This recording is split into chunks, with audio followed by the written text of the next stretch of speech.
Hello everyone, welcome back to our new video. Is your Google Cloud is almost full and you are unable to save the documents and files in your Google Clouds? Then this video is for you guys.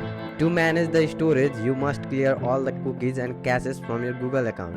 So today in this video, I'm going to guide you on how to clear all the cookies and caches from your Google account that are saved from last month. For this, open the Chrome browser first, then tap on the three dots at the top right corner. Now go to the settings that is here at the top bottom.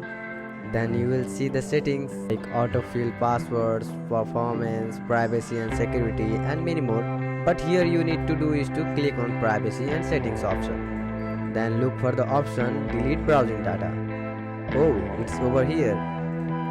Here select all the options and tap on delete data option. Through this way, you can minimize the storage problem in your Google account by deleting all the cookies and caches that are saved from last months.